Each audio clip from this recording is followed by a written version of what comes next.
Hello, everyone, and thank you for coming to another episode of the podcast, The Hero in the Mirror. As a note, this podcast serves as a reminder that heroes aren't that hard to find. Sometimes there's a hero waiting for you in the mirror, and sometimes there are heroes around you. Lucky for us, today we have Robert Begley. Robert Begley is a professional speaker, certified world-class speaking coach, and Amazon best-selling author of Voices of Reason. Lessons for Liberty's Leaders. I got to pull it out while I have it. He specializes in helping leaders communicate with moral character, clarity, and conviction. California Business Journal called him America's leading moral character speaking coach. That's a mouthful, but kudos to you, Robert. He works with executives, entrepreneurs, and liberty-minded organizations worldwide. Robert, it is a pleasure to have, I think, one of the first authors we have here on the podcast, The Hero in the Mirror. First Amazon best-selling author. But well, yeah, Fidel, thank you for inviting me to your program, Hero in the Mirror. Number one, whoever hosted that title, I want to learn more about them and I want to be a guest on their show because you spotlight everyday heroes. And that is a beautiful thing because finding your own voice, which is what you do, which is what I do, and what we encourage others to do, that's a way to become like everyday heroes. You know, that's one of the most heroic acts one can take. And I often say that your voice has power, but if you don't develop it, somebody else will, and they'll kind of speak for you. And we really don't want to do that. We want to take control over our lives by using our own voices. And I feel we're in parallel paths, right? In this public speaking, presentation skills journey that we're looking to give people. And coming from my story, a little Mexican kid with a stuttering problem where communication for me was actually an obstacle. And when I overcame that obstacle, it became a blessing. Now I can talk to people. Yes. Now I can, pick up the phone and, order a pizza if I want to without the guy hanging up on me halfway through the order. And again, thank you for jumping on. And, with this podcast, we talk about this hero's journey, which you had mentioned, and how heroes aren't that hard to find. If we were to start to dive into your hero's journey, you're this world-class speaking coach, you're this Amazon best-selling author. Obviously, that didn't come overnight. What challenges did you face on that road to the success?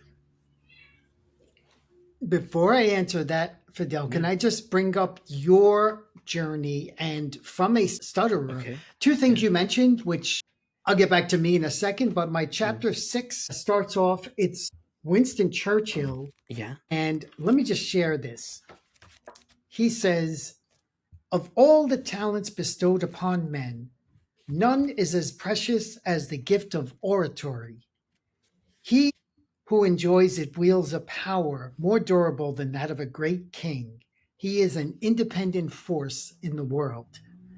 Okay, so Churchill knew the value of public speaking, presentation skills, the spoken word, but also he grew up as a stutterer. So, and that is one of the things, he worked on it, consciously worked on it over and over again. As a child, as an adolescent, nobody would know that. If you heard him during crisis of World War II, he had as calming a presence as anybody at that era. But as a child, he was a stutterer. So when you brought that up, Fidel, I went right there, right to a hero in my book, and just having that power of a great king. It's more powerful than the great king. Something you and I absolutely enjoy for ourselves and like to see other people step up. So thank you for showing your journey, because I think it's important for people to know that. Yeah. And I do that just to be vulnerable and to open up this channel of conversation around obstacles that we overcome. And hindsight's always 20/20. When you take a look at an obstacle, you're like, oh, I could have done this, I could have done that. But as you're going through that obstacle, you're under pressure.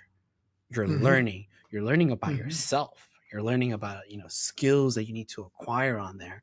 And for me, the common denominator across sales enablement, training and development and public speaking was that oratory, that ability to communicate, which I fully think is a superpower. How effectively can you communicate? Yep. So with that said, Coming back to my journey, it was something that since childhood I admired the Patrick Henrys, the Abraham Lincolns, the Martin Luther King Jr.'s as these great orators. And I thought someday I'd love to be like them, make that kind of impact. And I became a singer in a rock band. And I found out that I love singing somebody else's words. But in between songs, when it came time to use my voice, I was scared to death. And so I had a problem, which is number one in the book of lists, fear of public speaking. And after I started working in business for Merrill Lynch in particular, I was a manager and I needed a commanding voice. I was a data center manager. When there was an outage, they wanted someone to almost sound like a drill sergeant. Fix this problem now or else. And I wasn't a drill sergeant. I'm still not a drill sergeant. But I went for training. I did Dale Carnegie. I did Toastmasters, still do Toastmasters, world-class certification in order to improve and command a room. So my journey went from fear to now commanding. And it's what I do. It's what I love to do for myself, because sadly, most speeches are forgotten by the next day. So I try to employ these techniques, mainly storytelling, to become more memorable and also coach others to do the same thing. So that's a bit of my journey there, from fear to conquering that fear. And you mentioned something really, really important there. It's you were okay singing someone else's song, saying someone else's words. But when it came to your own voice, you became silent. You became reluctant to say what was on your mind, what was in your heart. And now your aim is to, how can I command a room, which is powerful in itself, because even our audience here will know that there are some podcasts, there are some presentations out there they catch your attention right away, where you're just like, this guy's speaking from the heart, this guy's speaking from experience. And to be able to be confident in your presence is a skill. It's something that you can develop. It's not like your IQ where it's set in stone or anything like that.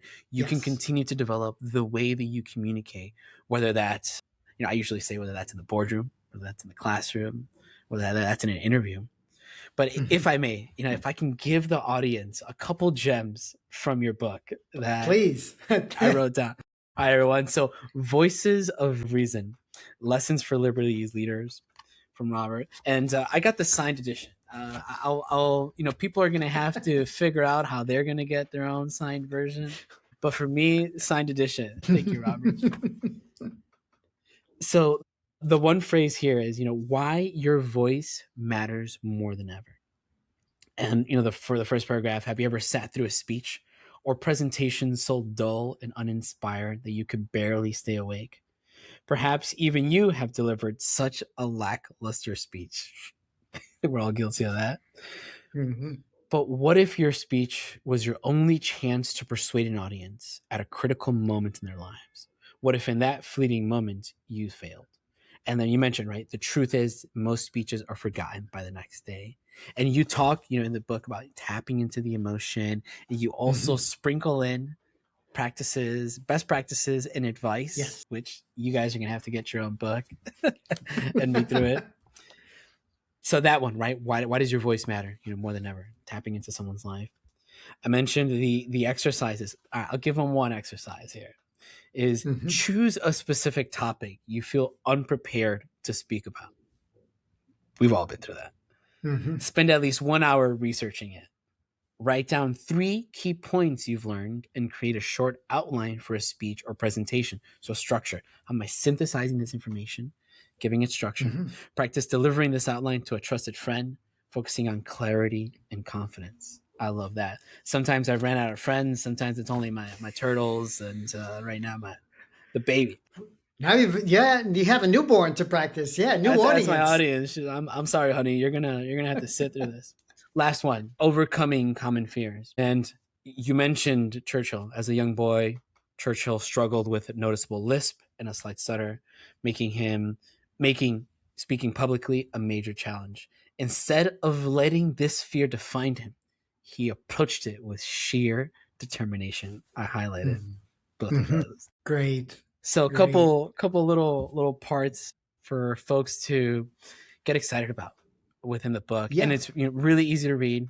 Recommend it for folks. But with that said, I wanted to see if you have any thoughts on the passages that I provided. Well, first, thank you there, Fidel, for going through it carefully and picking out some key points which are particularly for your audience. And I just want to take a step back for a second and clarify the difference between what we often call public speaking and presentation skills. Because a lot of people say, I don't like public speaking. I'll never do public speaking because it connotes like a Tony Robbins in front of 30,000 people, or Les Brown, both one of our heroes, right? In front of a massive crowd. And they're like, I'll never do that. But they will be in front of 4 or 5 people, whether it's an office turnover, whether it is a vendor meeting or a new product design. And that's where the skill is. There's a more effective way and a less effective way to train that skill. And that's what we do. So from coming now to my book, saying your voice matters, as you said, in the boardroom, in the courtroom, in the classroom. I missed that one. In the courtroom too. Yeah, because I had lawyers and police officers and YPD captains I have coached. Oh, wow. And so it matters, and find ways to become memorable. So, because as we said, most speeches are forgotten by the next day. We already mentioned the story of Churchill as a boy. Fidel has his own story, struggling with learning to first coping with and now overcoming. I would not know you ever had a stuttering problem. Okay. You have mastered this defect. You have overcome it. And I think took a lot of hours, took a lot of heroes in my story. So not just myself, but also heroes in my story. But and there's a whole audience of people. We could say one category are stutterers, but people with some kind of speech impediment. Some kind of impediment that's holding them back, which now they can look at Fidel and say, oh, wow, he did it. I couldn't even tell he did it. And yes, it does require effort. And that is one of the things that the book is about. Like you said, there are exercises, right? Spend an hour researching something you don't really know about, because at some point we will be put on the spot. And the more we can train that muscle to be able to speak quickly, which is by knowing what we're talking about. That's one of the other reasons I think fear of speaking is one of the tops in the book of lists, is that people don't necessarily know how to think. And if they, as you know, mastery of the subject, it doesn't matter how confident you are and polished in delivery or structure, but if you know your subject, you will not be nervous. You'll be excited to talk about it. And so by being able to think in advance of speaking, I find that very helpful. And so those are just some points. So by doing exercises in the book, by seeing other heroes within the book who have overcome these obstacles, they can inspire us, today's leaders, to command a room, to command the staff, to command the vendors and those around you, entrepreneurs, founders of businesses. Those are the ones who their voice really has an impact. And they might not know how influential they are because they often don't get feedback.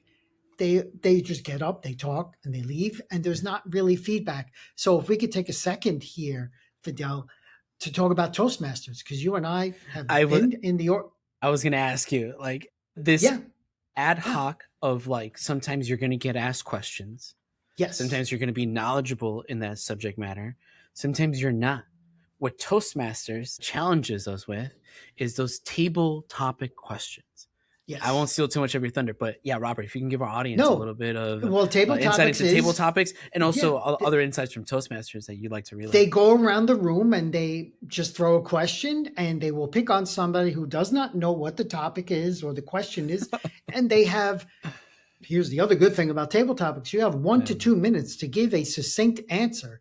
Another benefit of Toastmasters is you are timed. I often get, just so you probably hear this too, Fidel, people tell me, oh, I don't fear public speaking. I love getting up and talking. And then I said, oh, that's great. You love getting up and talking. Do you know when to shut up? Because that is the other problem, overblown and losing your audience. That's why we should be succinct with our point. And Toastmasters helps you by seeing there's a clock and you are delimited in the words you can use. So that trains you. I'm fortunate in doing it. It's 1992. Wow. So long ago is when I first started with Toastmasters. And just yesterday, I was in a meeting. We didn't even have prepared speeches. It was only table topics, and I led. Only a round of table topics. And we did 2 rounds. That sounds kind of fun, actually. That sounds kind of fun, actually. It actually was. It definitely was. But the point here is there's some conscious, deliberate effort that's put into these different things. It doesn't come automatically. We can say some people are more naturally inclined than others. Some people are more outgoing, so a crowd doesn't scare them nearly as much. But nevertheless, we all have that ability to become what we call more effective instead of less effective verbally. Yeah, thank you for that shout out to Toastmasters. For our audience, if you don't know what Toastmasters is, it's an international volunteer public speaking club. Our only goal there is to create a community, a safe community where you can practice your public speaking or presentation skills, right? Because it's versatile, your ability to communicate across a lot of different mediums. And there's a couple, go ahead. Yes, go ahead. I was just going to clarify. Really, it's leadership and communication, because you become a leader in Toastmasters. So a lot of people join for the public speaking to improve in that, but you become the president, you lead a meeting as the Toastmaster. There are all these leadership roles you step into. And that has been a major impact for me, because I benefited more on the leadership track than the communication track, I will say. Go ahead. I interrupted. I'm gonna throw in just one story. And it's my journey in Toastmasters. I owe a lot to a previous colleague, Elena. Elena was one of the leaders at Toastmasters at Backstop, and she invited me, a few times. I came, once or twice to a couple meetings, and then I stopped going. And then she was like, hey, did you give up on this? And I just didn't see the value, right? It's easy to get stuck in other things. Like, I got to get this work done. I'm just trying to hit this workout. But when I started to lean into the actual exercises, like, oh, you guys want me? Like, I can do a speech in front of you and you're going to give me some constructive feedback. So we can the next time I do the speech, it'll be better. You're going to ask me questions that will sometimes be tough to challenge the way that I'm going to structure the response and deliver it. I used some of the skills in Toastmasters for my daughter's cotillion, su quinceañera, where I was delivering, a speech, a toast, and everything that I learned made that experience so much more easy for me as a person speaking, but so much more memorable because I was able to deliver and execute on it. So thank you. Thank you, Elena. Thank you, Toastmasters. Yes. And to segue maybe back into our interview, we talk about this hero story. You told us a little bit about you finding that hero within you, Robert, and you are helping others tap into their voice. Can you tell us the time you felt like giving up and what kept you going? Yeah. Well, shortly after 9/11, in which I lived my whole life in New York City until 2020, from a big family, number 8 out of 9 kids, growing up in the Bronx. And by the time 9/11 happened, and I lost some friends, both my parents were already gone, and I had been married to a Mexican woman, and that was going in the wrong direction. So, and I wasn't employed. So career on the way down, marriage on the way down. My Twin Towers, which I would always bring out-of-towners to visit, is gone. Both my parents are gone. So this is kind of like a rock bottom period in my life. And I moved up to the Harlem area, which was a little bit I hadn't seen that since I grew up in the South Bronx. People jumping turnstiles and just kind of petty crimes were seen more often than when I was in common. like Midtown. Yeah, Yeah, there was more common it was, and accepted, and I never adapted to that. But there was a statue there of Alexander Hamilton, and where his Grange was in, I can't remember the name of the park right now. So anyway, I would pass the statue. Yeah. And I would think of him. I would look up his massive statue. And every statue of Hamilton is two things. In New York City, there's 4 of them. No one else has, not even I'm George going to write Washington. that down. That's really interesting. 4, yes. In fact, I know you're going there, so I'll tell you what. And each of the 4, Fidel, Hamilton has a scroll in his hand. Okay, so he's a man of ideas, and he's leaning forward. So meaning he's ready to speak. He is ready to, and this is way before the musical came out, but I've been a Hamilton fan because I just found like parallels in what he went through and some of the things that I did in growing up, just overcoming. You throw an obstacle at him and he overcame it. The traditional immigrant rises from rags to riches and carves out the U.S. Constitution. And I thought to myself, I might be at rock bottom, but this man overcame much more than I did. It's time for me to buckle up, face reality, face facts, and just put my life back together and start making an impact instead of kind of wallowing at all these things that went wrong. So I wouldn't say giving up, but it was the most adversity at once. Everything just compounded, right? A roller coaster of emotions. Yeah. You're going through one thing and through another. And through that, you found this almost stoic figure, right?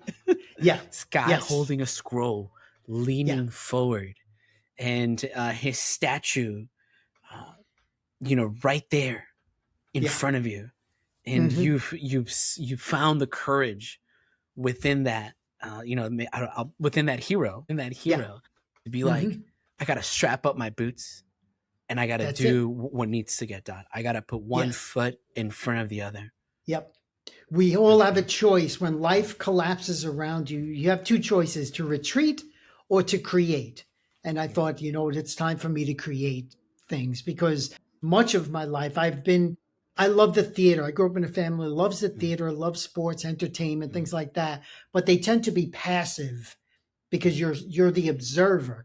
And I said, no, I want to be the person creating new ideas, writing. Yeah. Back then, I had planned to write a book. Fidel, that's so long ago, since the 90s. I said, I'm going to write a book. And here's an example where persistence matters. It wasn't until finding the right time, the right context, and saying, you know what? Okay, now it's time to finish the job. Finish the job of writing a book, which had been a goal of mine for many, many years. And here it is. And honestly, Robert, I'm just gonna say you're an inspiration to me with everything that you've done. You've told me some stories offline that were heartwarming. Can you share one of those stories of the folks you have in Africa who had reached out to you? Can you please share that story? Yes. I just want to rehear it too. Absolutely, yeah. So the book Voices of Reason came out of there's a film out of Africa. I was invited to speak in Nairobi, Kenya, July 2024. And in preparation, it gave me that chance to study these great heroes of the spoken word. And I went there, I met several people. We continued the relationship. Now there's a group in Burundi, Central Africa, and Malawi, which is Central Eastern Africa. And I coach them. One group, there's 11 chapters in the book. We're going chapter by chapter with these kids. They're so young, they're so enthusiastic, and it doesn't matter. Internet goes out for them. They can't even show their face on the screen. Internet goes out, they log right back in there because they have more energy than the current in the power grid where they live. They're just more drive. They are so motivated. And one of them, Edgard, he's the one who connected me with them. Edgard, I was coaching a group. He's a doctor, and I was coaching a group 2 years ago. I met him I was leading a webinar, and his camera was off.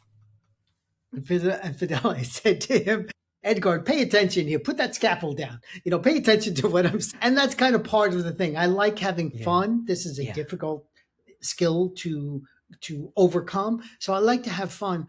But these students give me testimonials when it's heartwarming, like you said, hearing the impact that I'm making. And I'll level with you. I'm not getting paid. I'm doing this as a gift to them because I know their voice matters. That's amazing, Robert. Their voice matters. And to know that I'm moving the needle for 1 or 2 or 30 or 40 or 50 of these people, it's so heartwarming to me. And it rubbed off on you because I told you kind of offline. And that's what I'm doing now. That's one of the things I'm doing. My goal is to seek to inspire people the way that you have. Hopefully I can echo Thank you. all the great work that you're doing and this episode to really resonate the best practices in your book to help people find their voice. And, if I'm leading like a workshop at a university, I tell them your voice matters, your story matters, you matter. And everything that you just said, right? We're on parallel paths, brother. I appreciate you. Absolutely. And I love that you are working in universities in Chicago. So you're helping shape young minds who we remember the people who inspired us. We remember teachers. We try to forget the teachers who might have not been good to us, but we do remember those ones who showed us encouragement and believed in us and let us come out of our shell. So what you're doing now with those students, I think that's the equivalent of what I'm doing with the ones across the world via Zoom. You're doing it in person. You go there and see these people in person, and there's no substitute for that. Person. I love in person because it's seeing that tangible difference right away. Yeah. From when you give the tips to when they practice the tips to when they leave the class. Like I think I got that down. I think Fidel said something about a pause before I answer a question. And to milk that pause so I can structure a response and give it back to them, which are all things that, you also talk about. Yeah. I know we're getting up on time. I'd like to ask you 2 questions. Number 1, how have you defined success? And how has that definition evolved over time? When I was a kid, the UCLA basketball team was my favorite. They would win so many times due to their coach, John Wooden. Didn't matter if they had the best player in college basketball or not. And he defined success in my favorite definition since I'm a teenager. It's basically saying knowing you gave 100%. You walk off the court at the end of the game knowing you gave 100%. Because the team might lose, so they're not, quote, successful in that sense, but the referee might make a bad call. Their star might get injured. And so there are external factors that determine whether success is in terms of wins or losses in his case. But for me, it's a matter of knowing I gave my best and applying that and having some kind of takeaway that I can bring with me that is success and touching lives. And if I could just tie this into yesterday, Fidel, there's a group down here called Hispanic Chamber of Greater Orlando. And many of them they're Hispanic business owners. Guess what? They're very confident speaking about their business in Spanish. But in English, they're shy, they're timid. And already I'm offering to help them say that, because one of the things that troubles me as the American dream is many times immigrants come to the United States, but they stay in their local community. They eat their native foods. They speak their native language. And I applaud them for leaving the place where they left, but they're not necessarily pursuing the American dream, which is being able to rise as high as you can with your voice being a factor there. So those are the types of people who I look to help come out of their shell and grow. And this Hispanic Chamber is helping me now because I'm seeing these people in a room. 3 people came up to me right after because I introduced myself and said what I do. They were like, hold on. I actually got to talk to you. I'm trying to work on my communication, and Yeah. Phenomenal. So you know what triggered this? If I could just Go ahead. wrap Yeah, this up. The of course. in-person, what we were talking about, the in-person, because yesterday I was in a room with these people and I love the fact that they've come to the United States or Central Florida and they want to grow their business, but many of them have this one little thing that is preventing them from exploding. And it's the thing that I live for. So, and just seeing that face light up, like you said, it's different from a Zoom or For sure. Riverside. So the reason I like the in-person stuff is also the emotions, the tapping into the emotions. Yes. Getting comfortable, like if you're going to tell a story that's maybe sad, right? For you yourself being that emotion, so that emotion resonates with the crowd and they lean into your story. If you're telling a story and it's an exciting story, right? How do I get you to feel what I'm feeling? And when it's in person, that radar is really easy. You can tell people kind of shifting in their seats, kind of literally leaning forward and all that. But it's good to hear that you're putting this out there for folks who could use that little extra push, whether it's tapping into their voice for different networks, different demographics, different markets as a whole. For me, as a bilingual kid growing up, one of my first corporate jobs was at JP Morgan Chase. And one of the only reasons I got it is because I spoke 2 languages. They were like, ¿hablas español? I was like, sí, señora. Bueno. How's your English? I'm like, English is great. English is great. But that allowed me the ability, and I can flip it in a switch, where it's beautiful. Like, ¿qué quieres? How can I help you? No. But having that power in 2 languages is exponential growth. You double it, right? At least double it. You double it. Now you're able to tap into 2 markets. So for my folks listening online, if you're bilingual, trilingual, whatever the case might be, if there's one language that you don't feel comfortable with and you want to focus and train that language, and if that language is English, you can reach out to Robert or I for one-on-one coaching and consulting. Yeah. On that note, there's a Spanish version of my book coming out, UFM down in Guatemala. I'm in talks. Brazilian are already, I signed a contract in Portuguese in Brazil. I've been to Brazil many times. I have friends down there. So I even see the significance of having my book in foreign languages to have a greater impact. Yes. Go ahead, I interrupted. Great. No, that's great. Something else for people to look forward to is a Spanish version. And when it rolls out, let me know. I'll be a big supporter of it. I will. Thank you. Gracias. With that said, I have one more question for you to wrap up this great interview that we've had so far. Is there a message you'd like to share with our viewers here today? Yes. The message is silence is costly. So oftentimes we're in a situation where somebody will say something and we don't agree. And silence tends to imply agreement. So that can cost you. Being unclear is costly. Fear is costly. And the flip side is great performers, Michael Jordan, Tom Brady, they get coached. So they see the significant, and it's not just the basketball or football coach.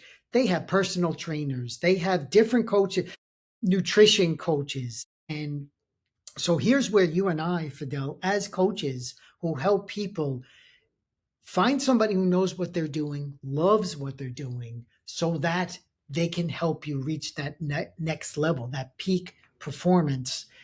So speak up. Don't be silent.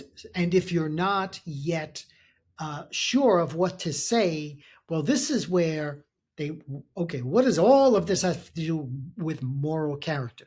They call me America's leading moral character coach. Know the difference between right and wrong and stand up on principle, because there are oftentimes a clear difference between what's right and what's wrong. And Martin Luther King Jr., Chapter 7 of my book covers that. That's what his point is about the character, the content of character in a person's soul. And that is what I'm trying to continue that aspect in people's lives. And if you have that, you can speak better. And so work on that. Work on your thinking skills, your moral character, work with a coach.